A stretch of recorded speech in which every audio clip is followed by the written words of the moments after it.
யோபு புஸ்தகத்துல யோபை பத்தி கண்டிப்பா எல்லாருக்கும் தெரிஞ்சிருக்கும். இந்த யோபு வந்து எல்லாத்தையும் ஒரு இழந்த ஒரு சூழ்நிலையில இருப்பாரு. அது மட்டும் இல்ல, சாத்தானால எல்லாத்தையும் இழந்தது மாத்திரம் இல்ல, அந்த சாத்தான் நிமித்தம் சரீரத்துல பருக்களாலையும் பாதிக்கப்பட்டு ஓட்டை வச்சு சுரண்டிட்டு இருப்பாரு. ரொம்ப மனவேதனையில, கஷ்டத்துல, நிந்தையில, போராட்டத்துல அவர் இருக்கிற அந்த டைம்ல அவனுடைய நண்பர்கள் 3 பேர் வருவாங்க. அவங்களும் வந்து என்ன பண்ணுவாங்க, குற்றம் தான் படுத்துவாங்க, அவனை நிந்திப்பாங்க, அவனுக்கு இன்னும் மனவேதனையை கூட்டி தான் விடுவாங்க. ஸோ ஆண்டவரை நோக்கி அவனுடைய உத்தமத்தில் ஆனால் உறுதியாகவே அவன் இருந்துட்டு இருப்பான்.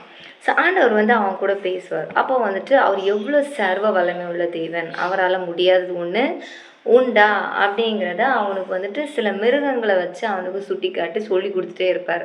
ஸோ அப்போ அதில் வந்து ஸ்பெஷலாக ஒரு 2 மிருகத்தை வந்துட்டு சொல்லியிருப்பார். யோபு 40ஆம் அதிகாரம் வசனம் 15 வந்துட்டு சொல்லியிருக்கு. அந்த மிருகத்தோட பேர் என்ன அப்படின்னா பிகேமோத்.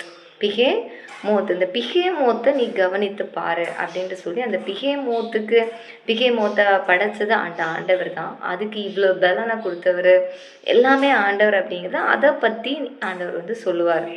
என்ன சொல்லுவார் அப்படின்னா, இந்த பிகேமோத் இந்த பூமியில் இப்போ இருக்கா இல்லையான்னு எனக்கு தெரியாது. கண்டிப்பாக நான் அழிஞ்சு போயிருக்கோம். ஆண்டவர் கண்டிப்பாக இதை வந்துட்டு ஏதோ அழிவில் அழிச்சிருப்பார். ஏன்னா அந்த மிருகத்தை ஒரு மனுஷனாலையும் எதிர்த்து நிற்க முடியாது, மனுஷனால் அதை அடக்க முடியாத ஒரு மிருகம்.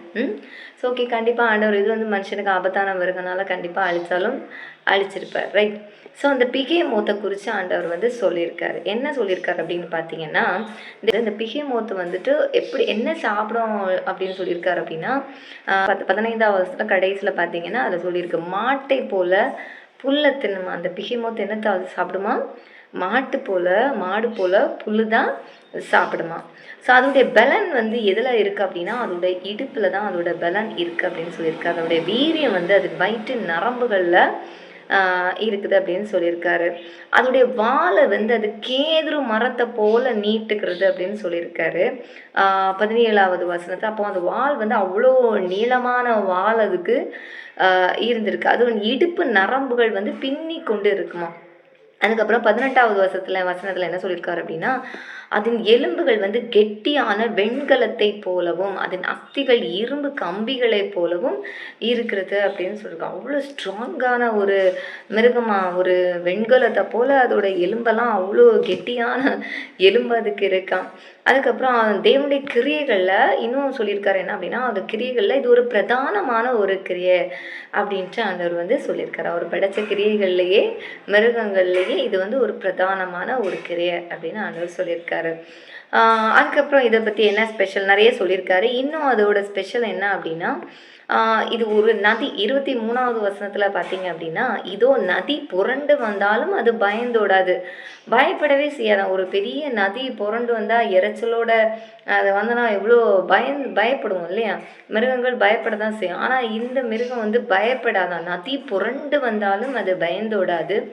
யோர்தான் நதி அத்தனை தண்ணீர் அதன் முகத்தில் மோதினாலும் அது அசையாமல் நிற்குமா.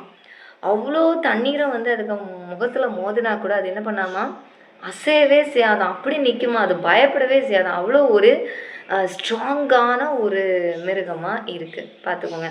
அதன் கண்கள் பார்த்திருக்க அதை யார் பிடிக்கக்கூடும் அப்படின்ட்டு 24ஆவது வசனத்தில் ஆண்டவர் சொல்கிறாரு. மூக்கனா கயிறு போட அதன் மூக்கை யார் குத்தக்கூடும் அப்படின்னு சொல்லியிருக்கு. அப்போது எந்த மனுஷனாலையும் கண்டிப்பாக இந்த மிருகத்தை எதிர்த்து நிற்க முடியாது.